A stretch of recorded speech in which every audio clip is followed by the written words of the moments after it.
After the photo session, Her Excellency Dr. Samia Suluhu Hassan, the President of the United Republic of Tanzania, will host you in a luncheon which will be at the hall behind this one.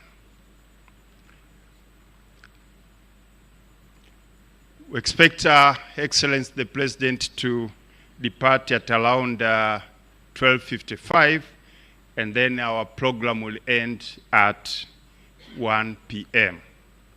Please feel free to continue your conversation.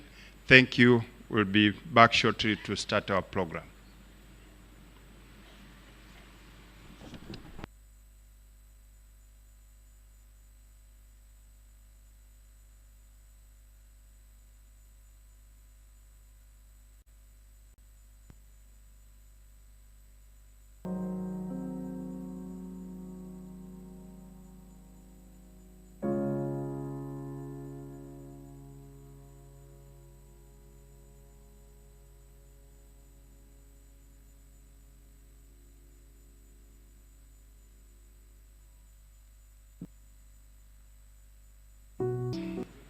Distinguished guests, as we prepare for the arrival of our guest of honor, I'd like to make two announcements. One, for those who require interpretation services, please raise up your hand so that you can be provided with the gadget.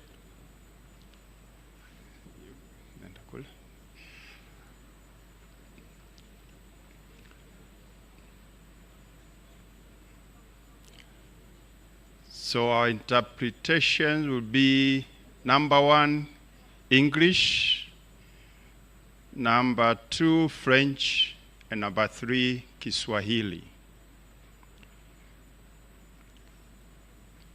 We also appreciate your discretion regarding photography during the formal moments, and I will share them with you through the Ministry of Foreign Affairs and East African Cooperation.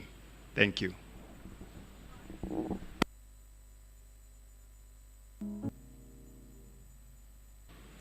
Your Excellencies, for those who have received this gadget, just a few how to use it. You first insert the headphones, and then press and hold where you see the on and off button. And then you'll be fine. Thank you.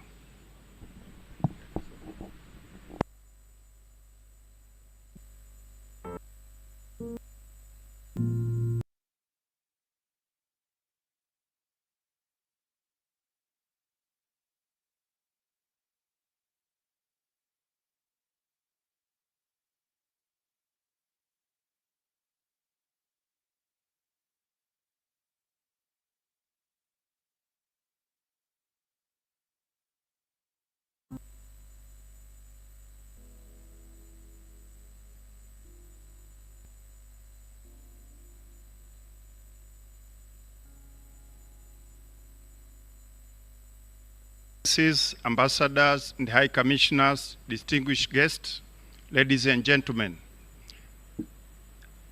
Her Excellency Dr. Samia Suluhu Hassan, President of the United Republic of Tanzania, is arriving. May we kindly rise?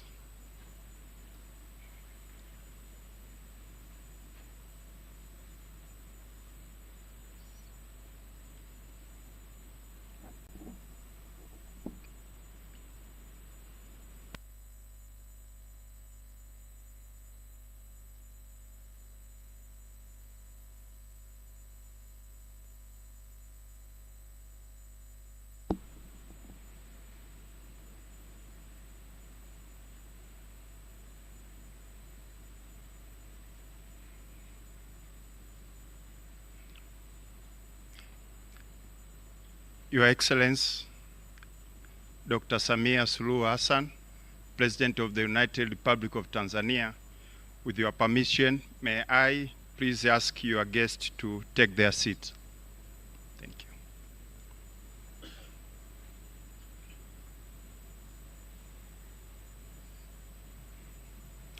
you. Your Excellency Dr. Samia Suluhu Hassan, President of the United Republic of Tanzania, Honorable Ambassador Mahmoud Thabit Kombo, Minister for Foreign Affairs and East African Cooperation, Honorable Ngwalu Jumanne Magembe, and Honorable James Kinyasi Milia, Deputy Ministers for Foreign Affairs and East African Community, respectively, Permanent Secretaries and Deputy Permanent Secretary of the Ministry of Foreign Affairs and East African Cooperation, Ambassador Yusuf Mdolwa, Chief of Protocol, Your Excellency Dr. Mahmoud Ahmada Al-Badawi Mohamed Faki, Ambassador of the Union of Comoros and Dean of the Diplomatic Corps, Excellencies, Ambassadors and the High Commissioners, Heads of Diplomatic Missions,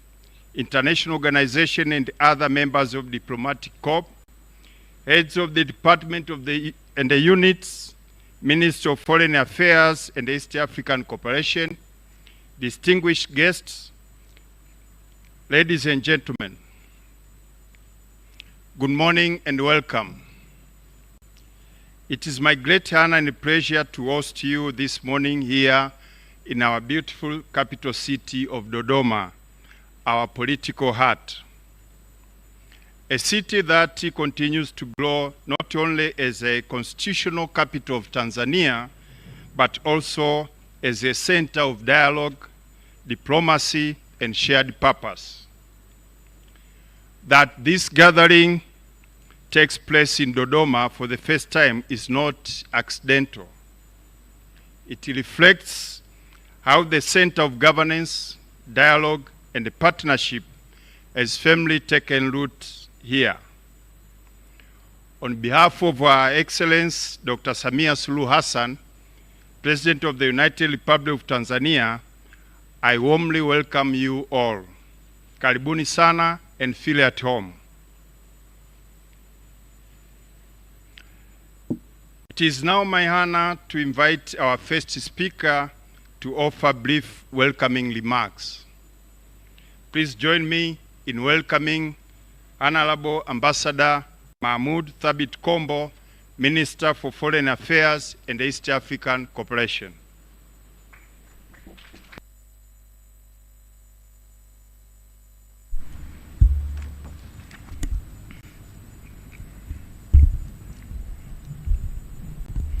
Your Excellency Dr. Samia Suluhu Hassan, President of the United Republic of Tanzania, Chief Secretary Dr. Ambassador Dr. Moses Kusiluka, Honorable Ngwaru Jumanne Magembe and Honorable James Kinyasi Milia, Deputy Ministers for Foreign Affairs and East African Cooperation, Ambassador Dr. Samuel William Shelukindo, Permanent Secretary in the Ministry of Foreign Affairs, responsible for Foreign Affairs, Ambassador Stephen Mbundi, Permanent Secretary, Minister of Foreign Affairs and East African Cooperation, responsible for East African Cooperation Affairs, Ambassador Said Shaib Musa, Deputy Permanent Secretary in the Ministry of Foreign Affairs and East African Cooperation, Your Excellency Dr. Ahmad Al-Badawi Mohamed Faki, Ambassador of the Union of Comoros and Dean of the Diplomatic Corps in the United Republic of Tanzania, Excellencies, High Commissioners,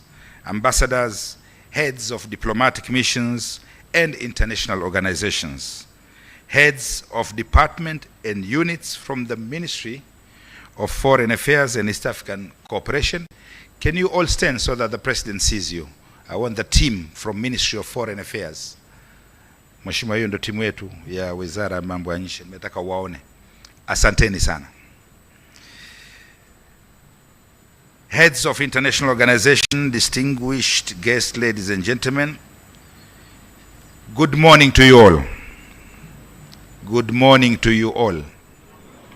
That's better. Kazi na utu. It is a great pleasure and honor, Madam President, to join you at your invitation at the State House today, here in Dodoma for the first time, for the Sherry Party, for this very important annual diplomatic event that is in your calendar always. Excellency President, your presence here today is a clear testament to the enduring friendship and partnership that you have always valued and have been providing in your leadership that unites us as your Minister of Foreign Affairs and you kama as a wizara ya diplomat mambo ya nje na wewe ukiwa kama mwanadiplomasia nambari 1 nchini katika Jamhuri ya Muungano wa Tanzania. Roho ya umoja huu unaendelea kutuongoza katika safari yetu ya kisiasa inayowakilisha nchi zao na taasisi zao nchini Tanzania. Hivyo kwa kifupi, Mheshimiwa Rais leo unakutana na dunia nzima katika sehemu moja hapa Dodoma. Mwaka 2025 umeakisiwa kwa maendeleo ya kidiplomasia na kuakisi ushirika wa pamoja wa Tanzania na wabia wake wa kimataifa. Tunaendelea kuendeleza maya ya taifa letu katika mazungumzo rasmi ya wazi na wabia wa nchi na nchi. Mwaka 2025 Jamhuri ya Muungano wa Tanzania ilikita mizizi yake katika mahusiano kuendana na sera mpya ya mambo ya nje na vipaumbele vyake. Hivi viliwekwa wazi vikipewa msisitizo katika diplomasia ya uchumi, non-aligned standing and development cooperation. These efforts, Your Excellency, were guided by you, Madam President, and your visionary leadership, whose commitment to constructive international open dialogue and engagement continues to elevate United Republic of Tanzania's position regionally, continentally, and globally. We congratulate you, Madam President, for that. Your Excellency, Madam President, reflecting on the year 2025 more broadly, I was accorded the rare privilege and great honor to continue serving as your Minister for Foreign Affairs and East African Cooperation during your second-term administration. I remain deeply grateful to Your Excellency, Madam President, for your renewed trust in me personally and the confidence level you have always given me. I have no enough words of appreciating this great honor that you have extended in my career. I say, Mheshimiwa Rais, asante sana. I would also like to take this opportunity in front of you, Madam President, to thank all the members of the diplomatic community here in Tanzania for their continued cooperation and support that they've provided me personally and my whole team in the Ministry of Foreign Affairs. I once again reaffirm my commitment to discharge my duties together with the team diligently, with renewed vigor, and to work closely with all the diplomatic community members and to ensure that their tour of duty in the United Republic of Tanzania is both productive, fulfilling, and a very memorable one. Excellency, Madam President, the second half of the last year reminded us all that change is the only constant. At home here in Tanzania, there was unorthodox and unexpected political disruption following the very regrettable events of October 29th during the general elections. These events, Madam President, impacted our country's standing and image globally. Here at home, we witnessed riots and attacks in both public and private properties, including sad moment of loss of lives.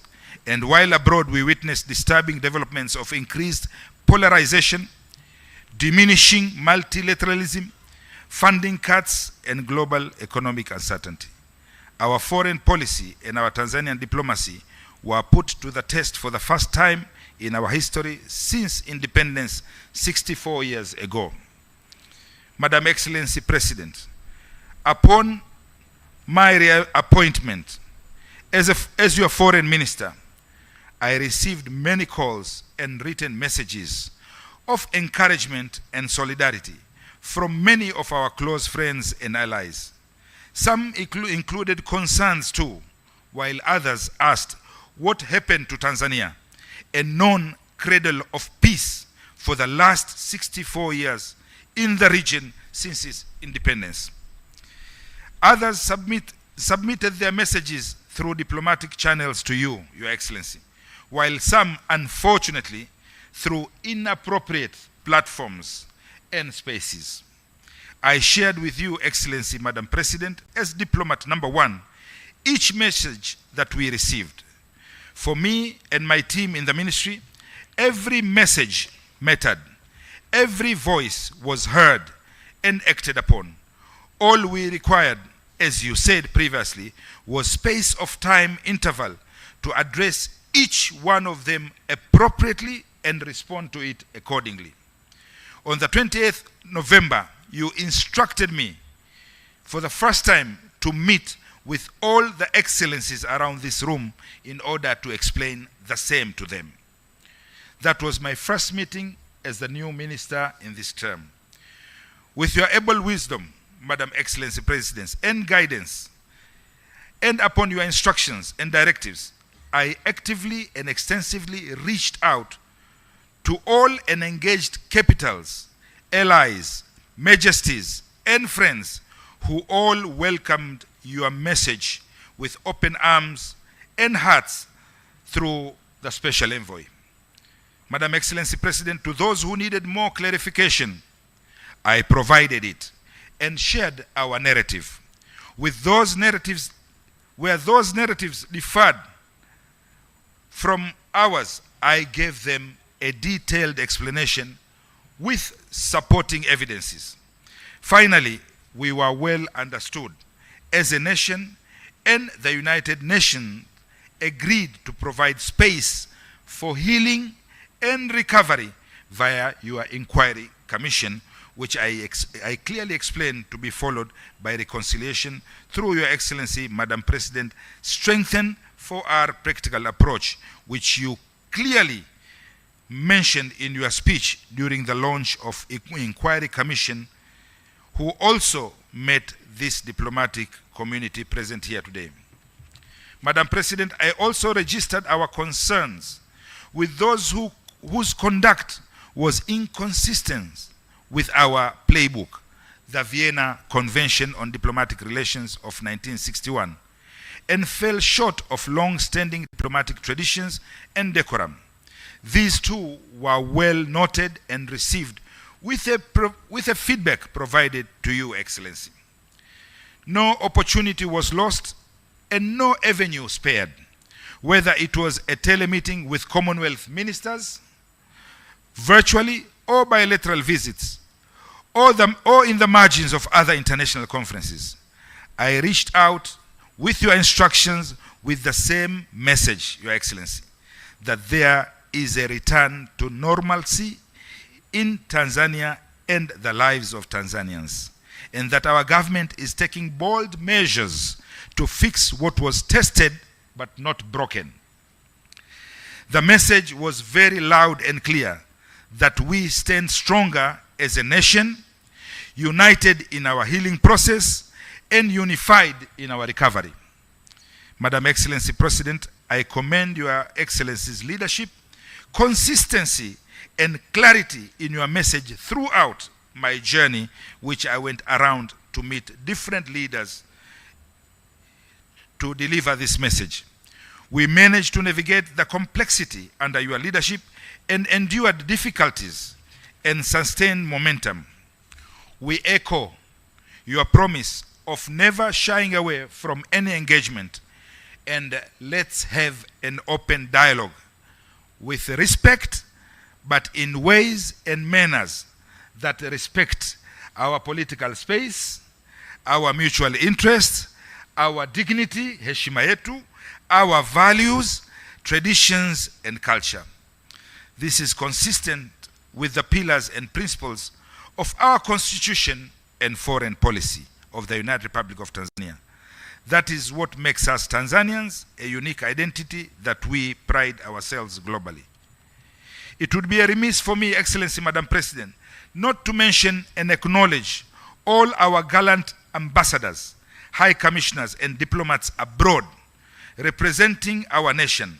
They have been your very strong foot soldiers in diplomacy for staying on course and actively engaging host governments, partners, and people of goodwill with Tanzania with the same message globally. To them we say asanteni sana waheshimiwa mabalozi 50 mnaowakilisha Tanzania nje ya nchi katika ulimwengu mzima. As we move forward into 2026, the Ministry of Foreign Affairs and East African Cooperation remains steadfast in its commitment to strengthening strategic partnership, promoting Tanzania's interest, and contributing to the regional and global peace and development. Excellency, Madam President, as stated earlier, my role was merely to set a stage and welcome you. But before I welcome you, I would like now to welcome the Dean of all ambassadors and high commissioners here in United Republic of Tanzania. So, Mheshimiwa Dean, karibu sana.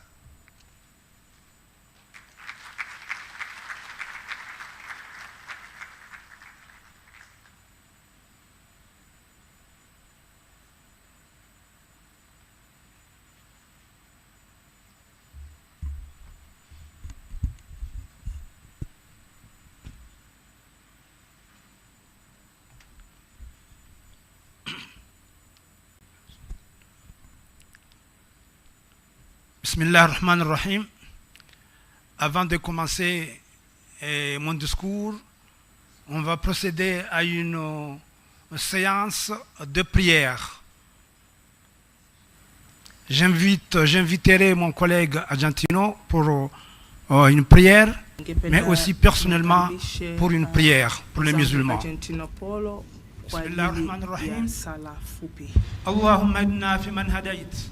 وعافنا فيمن عافيت وتولنا فيمن توليت وبارك لنا من الخير فيما أعطيت وقنا يا ربي شر ما قضيت. اللهم حفظ هذه الدولة خصوصا دكتور سامية سلوه حسن ووزير الخارجية محمود ثابت كومبو وكل الدولة التنزانية. اللهم احفظنا واجعلنا مطمئنا قلوبنا في هذه البلد الميمون. الحمد لله رب العالمين. Argentino is here.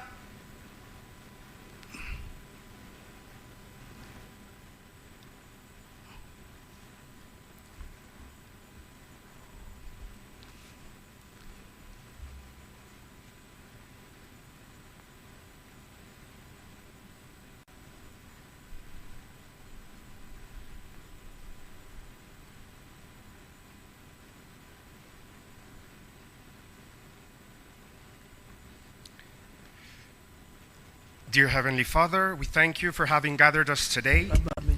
With grateful hearts, we give you thanks for the year we have concluded, for its challenges, its achievements, and for the lessons learned. As we begin this new year, we humbly ask you to enlighten, guide, and protect us, so that our service may always be inspired by wisdom, integrity, and a sincere desire for the common good. We pray that all our countries may continue to grow in friendship and good relations with the United Republic of Tanzania, fostering cooperation, mutual respect, and peace among nations. And we commend, Heavenly Father, to your loving care, the President, Dr. Samia Suluhu Hassan. May you bless her, grant her strength and perseverance, and guide her along the path of reconciliation and unity, so that Tanzania may continue to flourish in peace, justice, and harmony. We ask this through Jesus Christ, our Lord. Amen.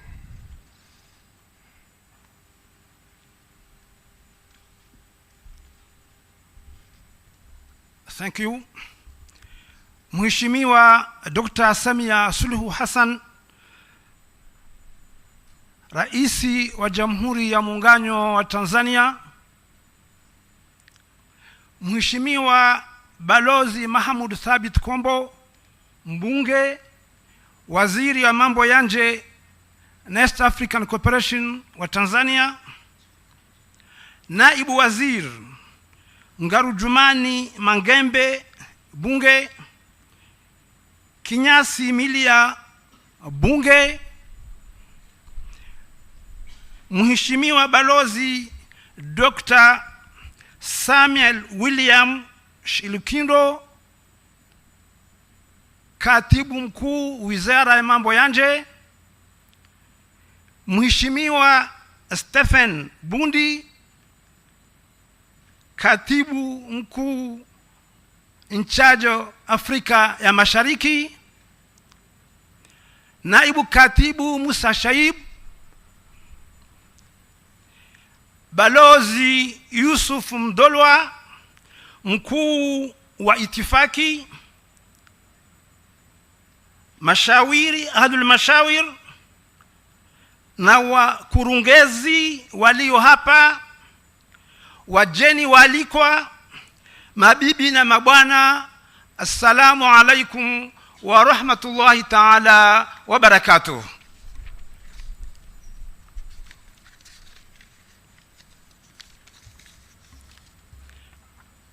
Excellence, Madame la Présidente, c'est pour moi un réel plaisir de m'adresser à vous, Excellence, au nom de l'ensemble de la communauté diplomatique accréditée en République unie de Tanzanie, à l'occasion de la cérémonie annuelle de présentation de vœux du Nouvel An 2026.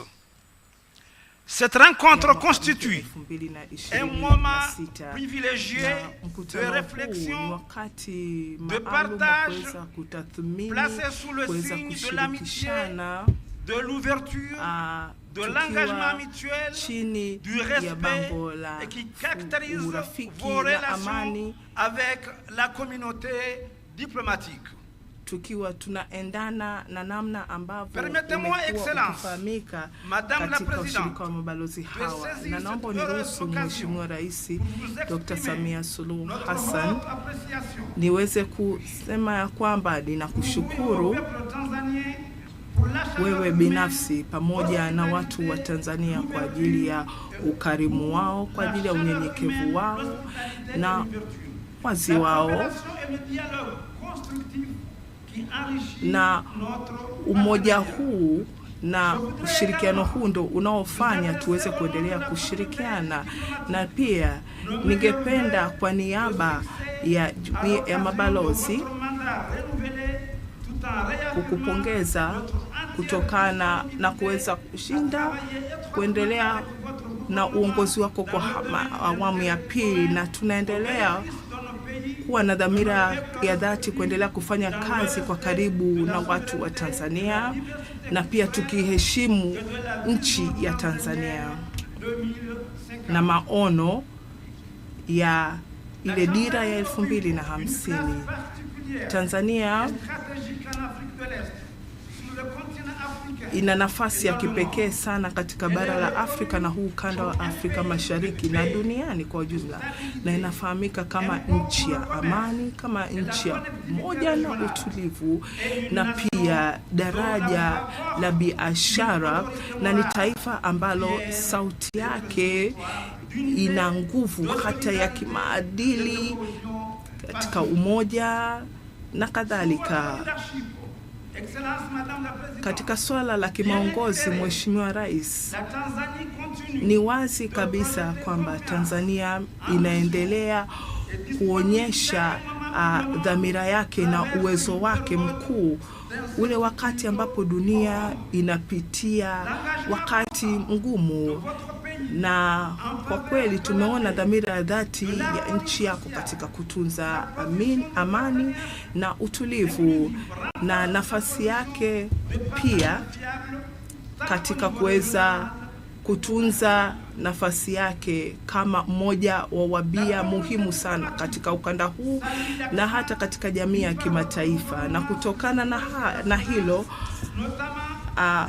sisi kama balozi na wawakilishi wa mabalozi tunatambua hiyo nafasi, na kupitia sekta mbalimbali kama utalii, kama kilimo na kadhalika, mambo ya tehama,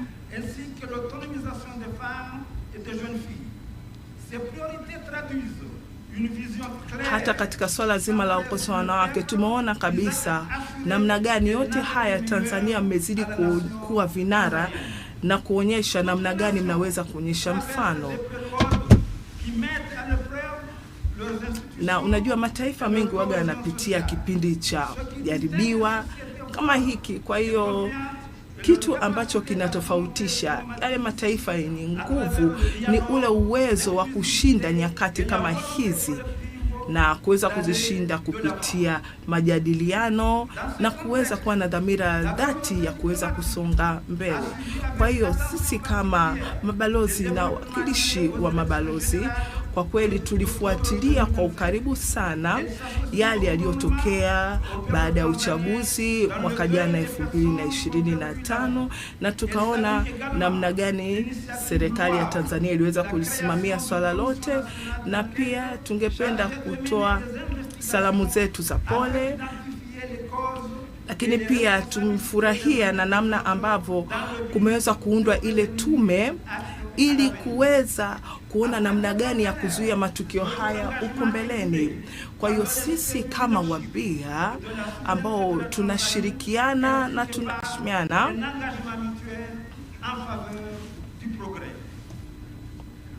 tunafanya haya kwa ajili ya kuweza kuleta maendeleo ya Tanzania.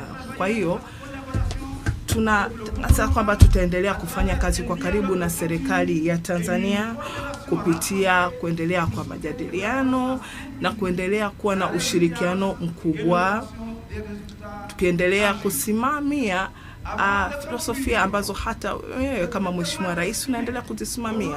Kwa hiyo kabla sijahitimisha, naomba uniruhusu niseme hili kwa niaba ya wenzangu kwamba tunashukuru sana na tunamshukuru sana Mheshimiwa Balozi ambaye ni mbunge na waziri wa mambo ya nje kwa namna ambavyo ameweza kusaidia sana sisi kama mabalozi tulioko mahali hapa. Lakini pia tungependa kutoa shukrani zetu za dhati kwa ajili ya afua kadhaa kama zile za kuandaa safari mbali ili tuweze kugundua namna gani Tanzania ina vivutio vingi vya utalii. Tumetembelea maeneo kama Zanzibar, Ngorongoro na kadhalika. Na pia niruhusu hilo tukio lilituwezesha pia kuweza kugundua utajiri uliopo ndani ya Tanzania na pia kuweza kupeleka hiyo taarifa katika nchi zetu, na namna gani ametuonyesha kwamba yeye ni mzalendo ambaye kwa kweli anafanya kazi yake kwa kudhamiria kwa ajili ya kuendelea kujenga nchi yake. Kwa hiyo nasi pia tunaendelea kuahidi ya kwamba tutaendelea kufanya kazi kwa pamoja ili tuendelee kuwa na mwaka wenye matokeo mazuri, huu mwaka mpya 2026. Kwa hiyo mmoja wa mabalozi ungependa pia hakikishia Mheshimiwa Rais ya kwamba wewe pamoja na watu wa Tanzania. Mheshimiwa Rais, naomba pia uniruhusu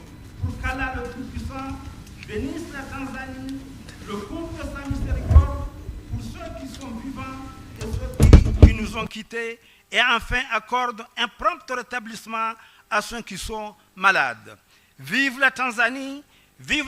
Kuwaombea wale ambao wamepata machungu kupitia jumuiya ya kimataifa. Asanteni.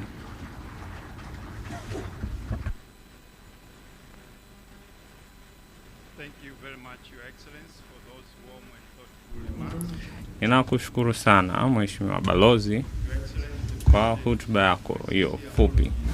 Mheshimiwa Rais, kumradhi kwa kuruka waheshimiwa kadha katika serikali yako. Also Ambassador Dr. Moses Kusiluka, Chief Secretary, and Mr. Majula Maendeka, Permanent Secretary in State House. Once again, Your Excellency, it is now my pleasure to invite Honorable Ambassador Mahmoud Thabit Kombo to welcome Her Excellency Dr. Samia Suluhu Hassan, President of the United Republic of Tanzania, to deliver her address.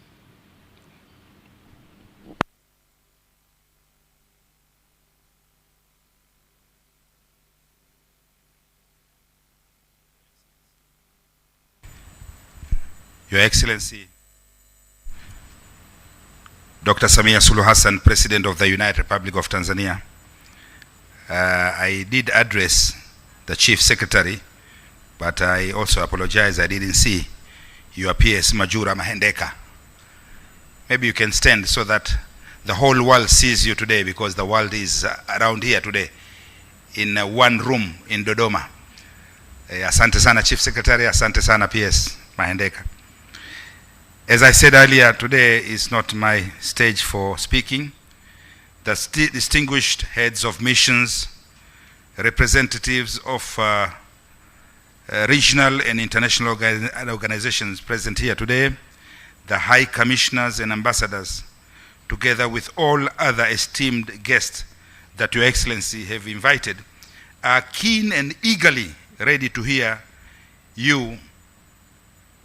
And therefore, it is my distinct honor to welcome you, Madam Excellency Dr. Samia Suluhu Hassan, to address this very special occasion of the diplomats. Karibu sana, Mheshimiwa Rais, kwa heshima na taadhima naomba kukaribisha. Asante.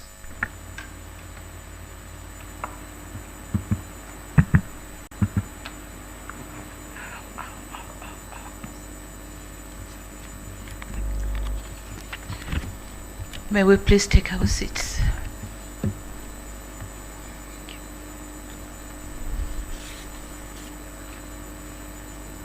Honorable Ambassador Mahmoud Thabit Kombo, Mr. for Foreign Affairs and East African Cooperation, and the whole team, management and the team from the ministry. Ambassador Dr. Kosiluka, the Chief Secretary of the government, Principal Secretary, the President's Office, Majura Mahendeka, Excellencies, Your Excellency Dr. Ahmad Al-Badawi Mohamed Faki, Ambassador of the Union of Comoros and the Dean of the Diplomatic Corps, Excellencies, Heads of Diplomatic Missions and international organizations, and other members of the Diplomatic Corps, distinguished guests, members of the press, ladies and gentlemen, good morning. Excellencies, in the spirit of friendship, allow me to once again welcome you to the State House here in Chamwino, Dodoma, to our annual diplomatic gathering. I'm not sure if this time we call it a Shweri party or just a gathering. The first ever to be held here in our capital city. Thank you for honoring my invitation. And as we begin 2026, I extend my warmest wishes for the new year to you and the global leaders you present. I'm aware that there are high commissioners, ambassadors, and representatives of international organizations who have joined the diplomatic community since our last gathering. I warmly welcome you and assure you of my personal and the government's full support during your tour of duty in the country. Excellencies, we meet at a time when the international environment remains complex. Conflicts persist, economic uncertainty continues to affect many societies, and climate shocks are increasingly frequent and disruptive.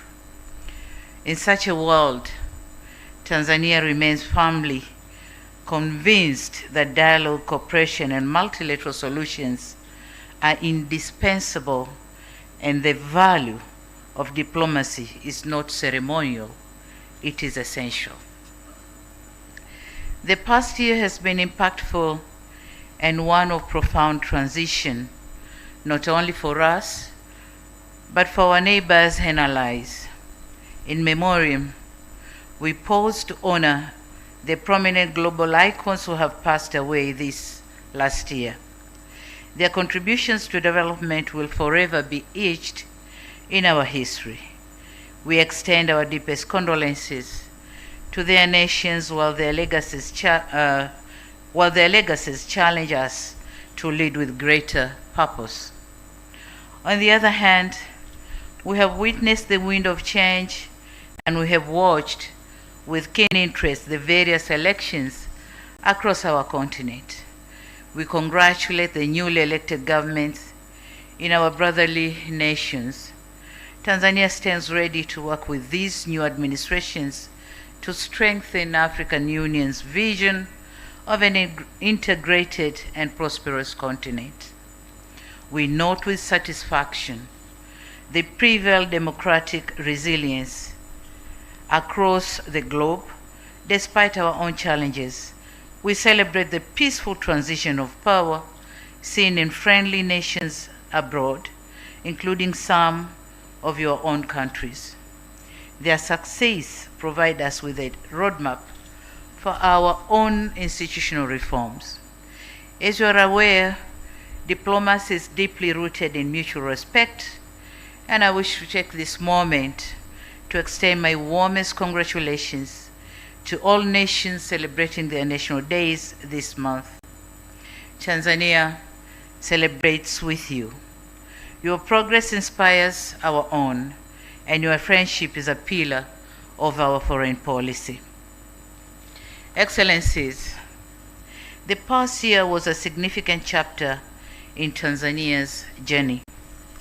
Economic diplomacy remained central to Tanzania's foreign policy, with government's efforts focused on attracting investment, strengthening public-private partnerships, and expanding priority sectors to drive economic growth, create employment, and promote inclusive development.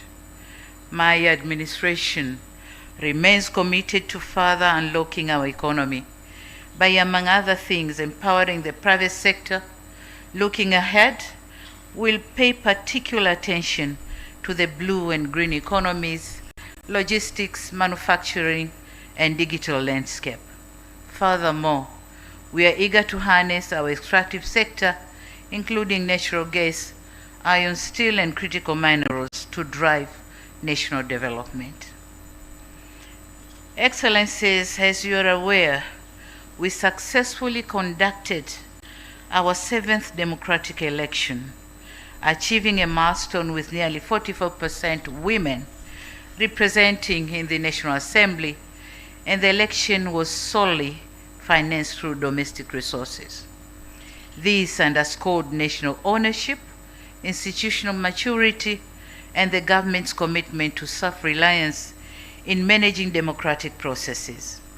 Despite these remarkable achievements, with heavy hearts, we acknowledge the challenges of the unrest and violence on the election day and shortly thereafter. Our response was essential to maintain constitutional order and ensure safety of all citizens and diplomatic community. To our partners in the diplomatic community and the foreigners residing here in Tanzania, I express my sincere sympathy for the uncertainty, service disruption, and internet shutdowns you experienced. I assure you, we remain vigilant to ensure your safety and prevent any repeat of such experiences. Excellencies, democracy is a journey of growth. Every political system contains grievances. It is clear that there is no global formula for these unique challenges, and we must afford each other the space to learn and grow with humility. To those who send solidarity and congratulatory messages, we thank you. To those who didn't, we take note of your feedback too. I ask your friends of goodwill to lend their support to our reforms. And to those who may not share our vision, I ask that you at least respect our sovereignty. The voice of Tanzanians has been heard through the ballot box, and that voice must be respected. To foster national healing, or in order to foster national healing, I've undertaken the following steps. 1, establishment of the Ministry of Youth under President's Office to institutionalize the image of our next generation. But 2, pardoned 1,787 convicts associated with the unrest and violence of 29th October last year. 3rd, constituted an independent commission of inquiry in accordance with our Constitution. And lastly, pledged to establish a Truth and Reconciliation Commission to proceed our new constitution process. My administration is resolved to use this second term to repair, rebuild, and renew our nation. To my fellow Tanzanians, the discord we witnessed is not who we are. It's not at all. To our international partners, we recognize that stability is the currency of diplomacy. Today, I plead that our path forward will be paved with the stones of justice, dialogue, and a renewed respect for the democratic process. And in this regard, allow me to quote philosopher Søren Kierkegaard, who once said, "Life can only be understood backwards, but it must be lived forwards." In this context, as a country, we understand the mistakes of our past, but our eyes are fixed firmly on the future. Excellencies, Tanzania remains one of the Africa's fastest growing economy, with almost 6% GDP growth and inflation maintained at a stable 3.3%. In addition, the national debt continues to be sustainable, with the debt to GDP ratio currently standing at 48.2%, below the threshold of 55% for low-income countries. As for our capital markets, the Dar es Salaam Stock Exchange saw market capitalization rise by 34.3%, reaching billions of Tanzanian shilling, about 23,995 by year end. In addition, we have continued to enjoy favorable credit score, B1 from Moody and B+ from Fitch credit rating. This stable outlook signals investors' confidence, lower borrowing costs, and economic resilience, which marks a positive step in building international confidence and attracting more foreign direct investment. We endeavor to ensure continued governance reforms, reducing foreign currency shortages, and improving the tax to GDP ratio. The favorable credit ratings and stable economic outlook led to registration of 927 new investment projects by December 2025, with a combined value exceeding $11.09 billion, representing a significant 19.03% increase compared to the previous year. The registration of these projects in 2025 stands at the record of the highest number of projects registered in calendar year since the establishment of the Tanzania Promotion Agency, breaking the record of 905 projects last year. On these 927 projects, 66, equivalent to 7.12%, are expansion projects demonstrating sustained confidence by existing investors in Tanzania's growth trajectory and its investment climate. Collectively, the 927 projects are expected to generate more than 162,895 new jobs for Tanzanians, while foreign direct investment FDI remained robust. Local investors' participation also remained strong, with 288 projects, equivalent to 31.07%, expected to be implemented by domestic investors, reflecting growing confidence among Tanzanian entrepreneurs. To our investors, we pledge to ensure the existing and new investments are protected and secured. On the other hand, in 2025, we continued with our industrialization journey, and we have experienced a rise in key economic sectors. The leading sectors include agriculture, of which its productivity continued to grow, with the food self-sufficiency ratio standing at 120% in 2024-25, reflecting a growth of around 3.2% over the period. In mining, we witnessed a further surge in activity, with mineral production increasing by 48.27% from 10.6 trillion in 2023-24 to 15.8 trillion in 24-25. The percent driven largely by gold, coal, building and industrial material. We are leveraging the 47.27% surge in mineral production witnessed in 2024-25 to bolster our national economic security. We now require large-scale miners to refine and sell at least 20% of their gold to the central bank to bolster our foreign reserves. We have also witnessed notable growth in the tourism sector, with receipts rising from $1.3 billion in 2021 up to $4 billion in third quarter of 2025. Furthermore, Tanzania was honored as the world's leading safari destination 2025 at the World Travel Awards, reaffirming our standing as a premier global destination for wildlife and nature-based tourism. This recognition attests to our strong commitment to conservation, high-quality service delivery, and suitable tourism development, while further strengthening investor and visitor confidence in Tanzania as a safe, attractive, and rewarding destination. To further promote tourism, trade, and connectivity across the African continent, Air Tanzania expanded its route network in 2025 to key destinations and supporting the growth of intra-African tourism.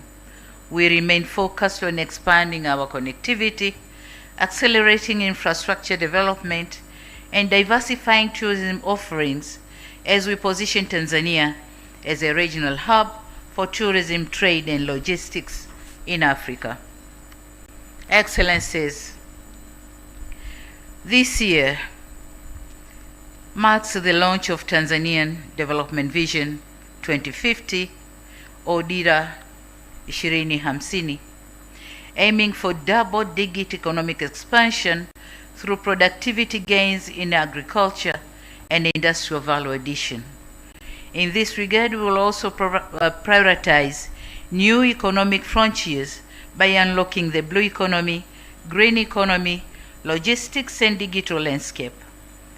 Key focus will also be placed on harnessing natural gas, and our efforts will be geared toward the finalization of the $42 billion liquefied natural gas project, which will position Tanzania as a major player in the global energy market.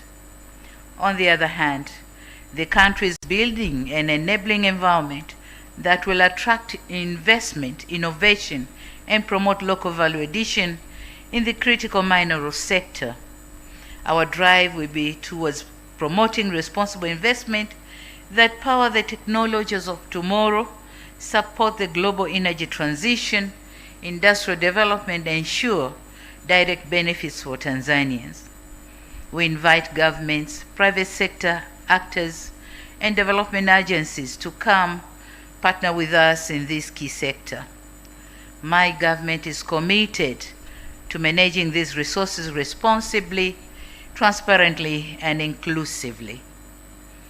I note with great enthusiasm the recent G20 endorsement of the critical minerals agenda. Tanzania fully supports this initiative and stands ready to engage actively with international partners to ensure that these resources contribute both global clean technologies and inclusive growth at home. Excellencies, as we all know, to unlock the economy, we need to invest in key infrastructure projects. Work is still going on to ensure completion of the standard gauge railway and the East African crude oil pipeline, which is set for completion in July 2026. The completion of Julius Nyerere hydropower plant and the operationalization of the SGR are not just engineering milestones, but engines of our new mineral economy. We are also putting a strong emphasis on value addition, export capacity, and job creation through the special economic zones by linking infrastructure and industrial ecosystems. Our message is clear. Tanzania is moving from exporting raw potential to exporting the value-added commodities. Within this strategy, ports and trade gateways play a critical role. Furthermore, we are advancing strategic projects, including Bagamoyo and its associated industrial ecosystem, not for prestige, but to unlock trade, industry, and competitiveness. Our infrastructure agenda is designed to serve Tanzania and the wider region as a platform for shared growth. Excellencies, as our economy diversifies and scales, human capital remains at the heart of our development strategy and the ultimate guarantee of our national resilience. Tanzania youth are the heartbeat of our 10% growth target. Vision 2050 has set a clear path to their prosperity. We moved beyond rhetorics by establishing the Ministry of Youth under my office, a strategic move to institutionalize their energy and directly integrate them into a $1 trillion economic vision.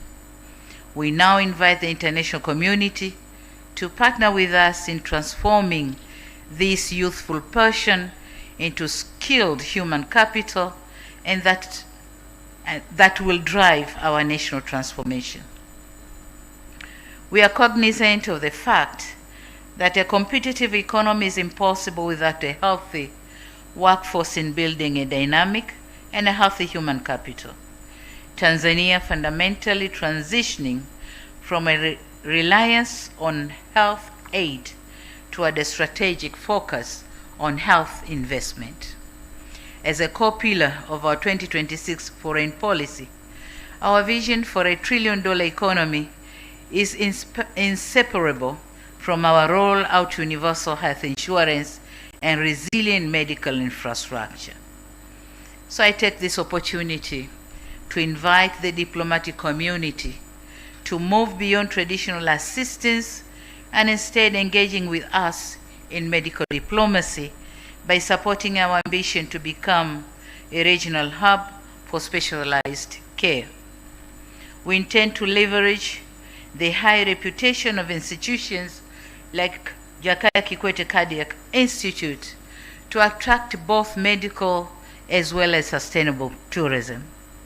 Simultaneously, I call for the facilitation of technology transfer to support our newly launched Pharmaceutical Investment Acceleration Program, which includes a Greenland fast-track approval system to attract investors and expedite decisions related to licensing, regulation, and other approvals. We welcome investors to come and establish local manufacturing plants so as to drastically reduce our dependency on imported essential medicines. Excellencies, climate resilience is equally centrally to our agenda. To us, climate action is not an abstract debate. It is a development and security imperative. It is a development and security imperative to take a lead in green diplomacy. We'll operationalize our carbon credit market and our national clean cooking strategy to ensure that our transition to a green economy is both inclusive and gender responsive. And so I invite you to join us in Greenland partnerships that move beyond pledged aid toward the actual transfer of climate-smart technologies and predictable financing. Tanzania is ready to serve as a global carbon sink and a renewable energy hub, but this must be partnership of mutual respect that protects our sovereignty while safeguarding our planet for the future generations. Excellencies, I note with satisfaction the great strides made in our bilateral ties with our various countries in the year 2025. We were privileged to undertake various high-level visits to your countries, and we also had the honor to welcome and host high-level dignitaries from your respective countries and across the world. Through these visits, we have significantly solidified and concretized our relations on areas of mutual interest. We will ensure effective implementation of the outcomes of these visits.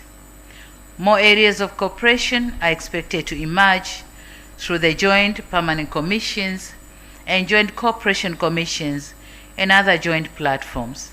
We value the partnership we have with your respective countries and organizations and appreciate the significant contribution in the implementation of our national development.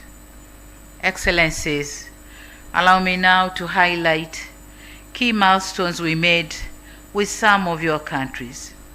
We remain grateful to the government of the People's Republic of China for the launch of the China-Zambia Prosperity Belt, the securing of the $1.4 billion of the revitalization of the historic Tazara Railway will not just honor the legacy of our two founding fathers, but position Tanzania as the primary logistics gateway to the entire SADC region.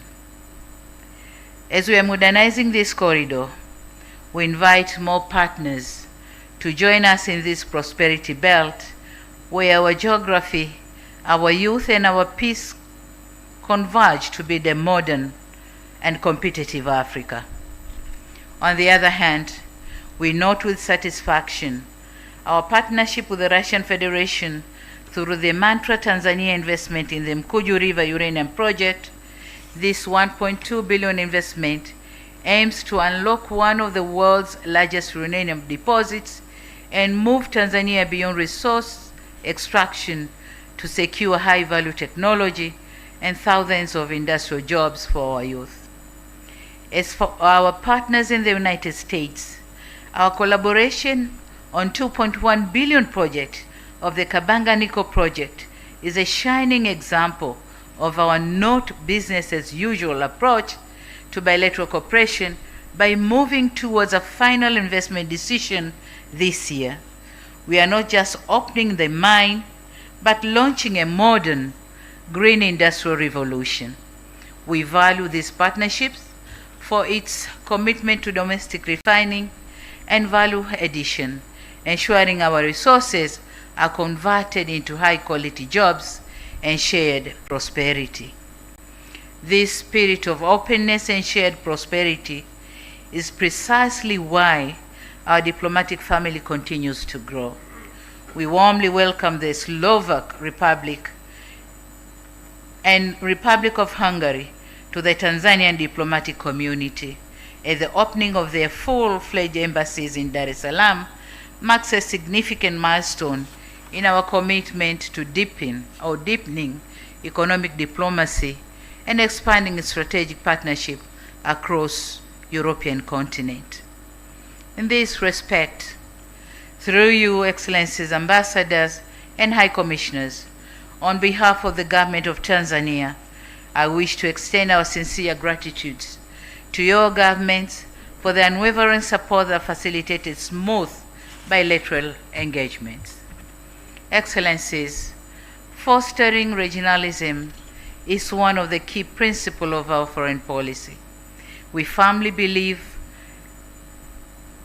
in and appreciate the role of regional and sub-regional organizations in addressing regional challenges, be it development or peace and security challenges. As the host of the East African community, we remain committed to the East African Vision 2050, and we will continue to champion the Common Market Protocol and the promotion of Kiswahili as a regional lingua franca. Tanzania has successfully moved from a position of cautious protectionism to one of proactive leadership, facilitating free movement of goods, labor, and services that underpins the 2026 goal of a more unified and competitive East African cooperation. Excellencies, as founding member of SADC, our role in the region will continue to be defined by a resolute commitment to collective security and the principle that regional development is impossible without peace. Tanzania can be viewed as a consensus builder for its pivotal role of successfully hosting the landmark joint EAC SADC summit in Dar es Salaam to harmonize fragmented peace processes into a single cohesive African-led framework.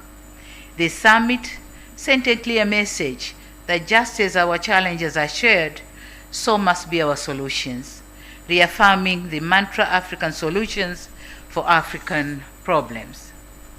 Excellencies, on the continental stage, Tanzania's voice has never been more vital.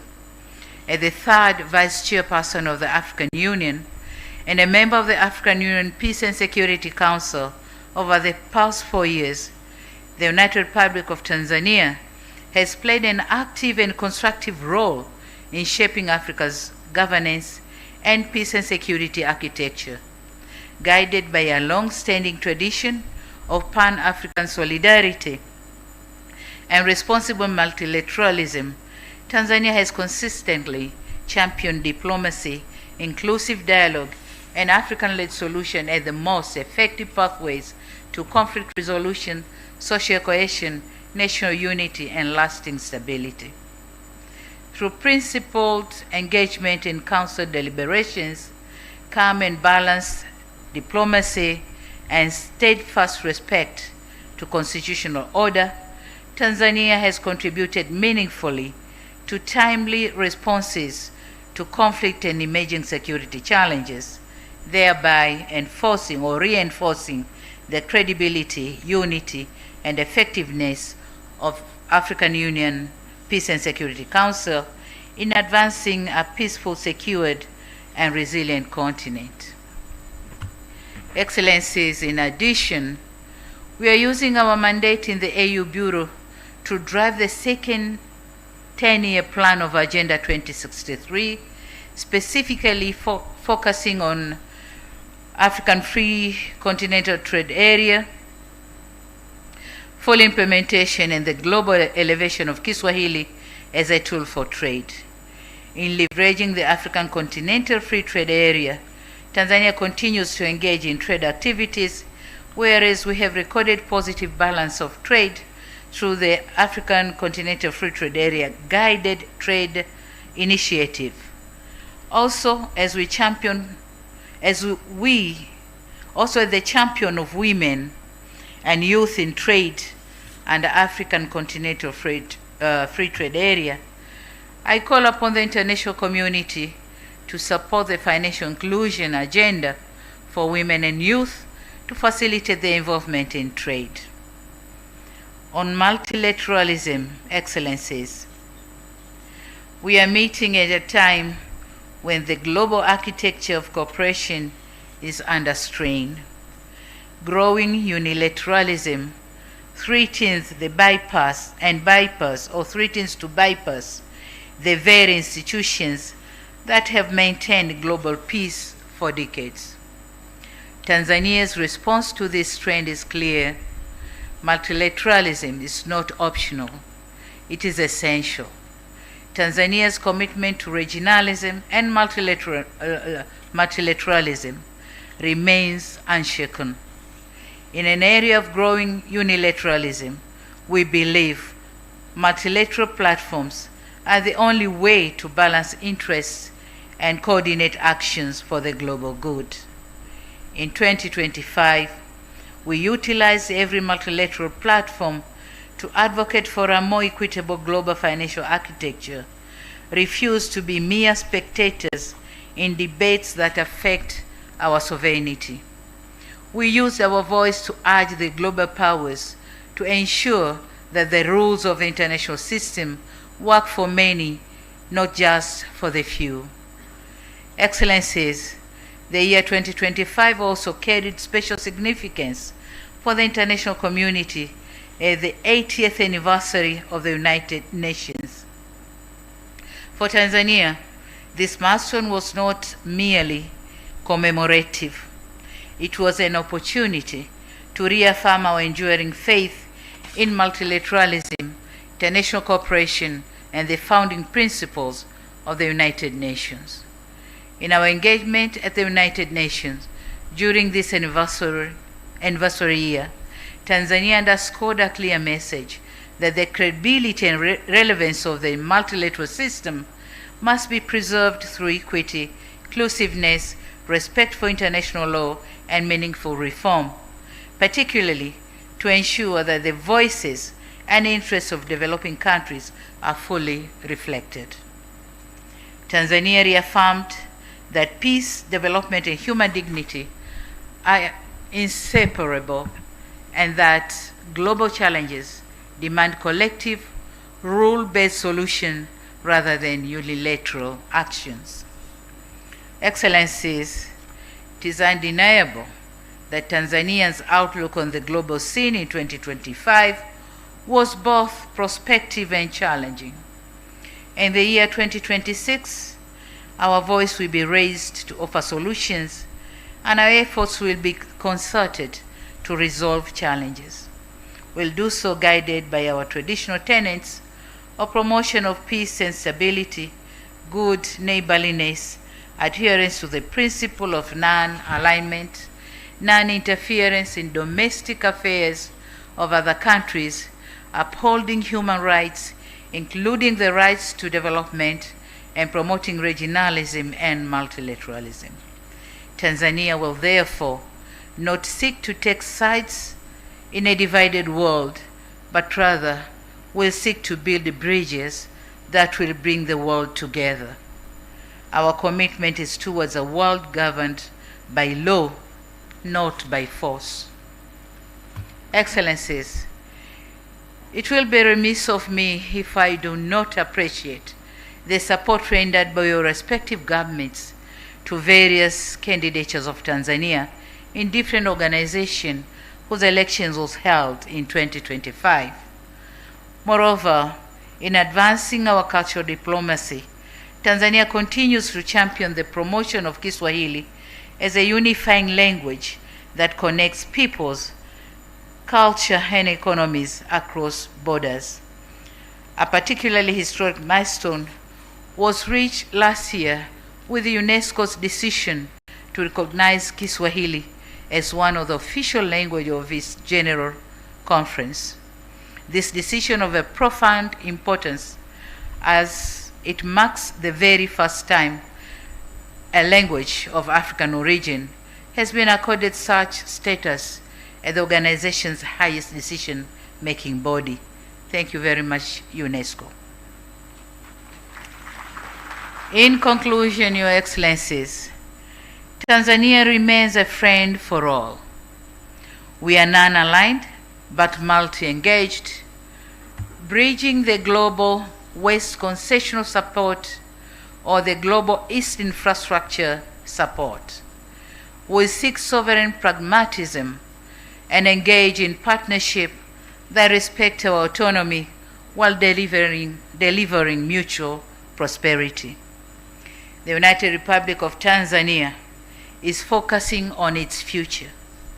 We seek trade, not aid, technology transfer, not technical assistance.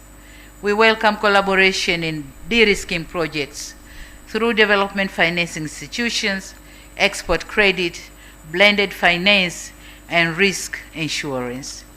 We encourage deeper private sector linkages and strong people-to-people ties through education, skills partnership, and cultural cooperation. We are building a nation that has learned from its past and focusing on its future.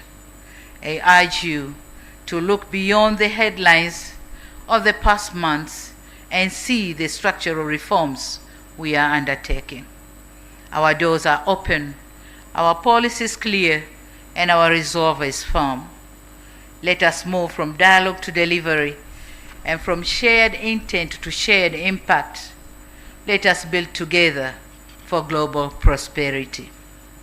I end my remarks as I began by wishing you, your families, staffs, governments, organizations, a happy and prosperous New Year 2026. May I now request you to join me in a toast.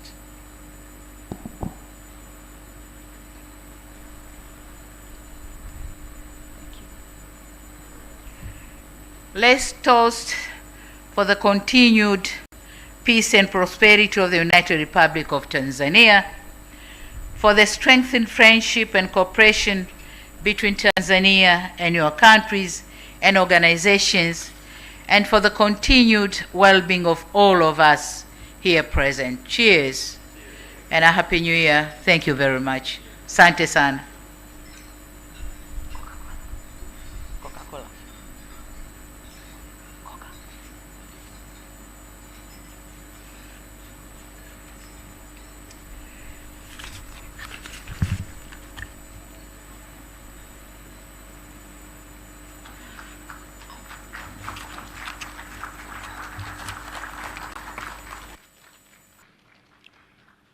Thank you very much, Your Excellency, the President, for your leadership and for your reflection of 2025 and sharing your vision for 2026.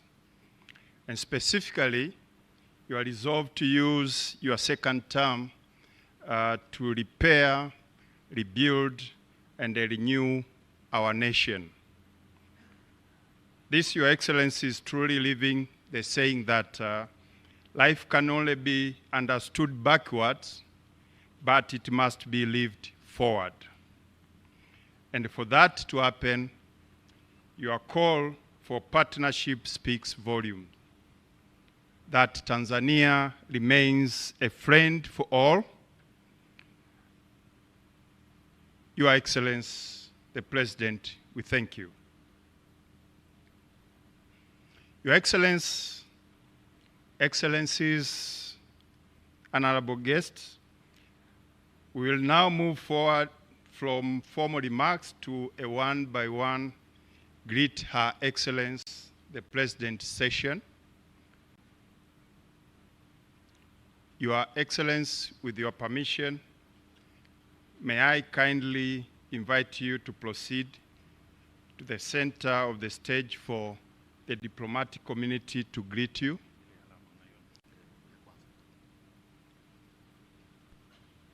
Thank you, Your Excellency. Your Excellencies, we kindly request that we keep it brief.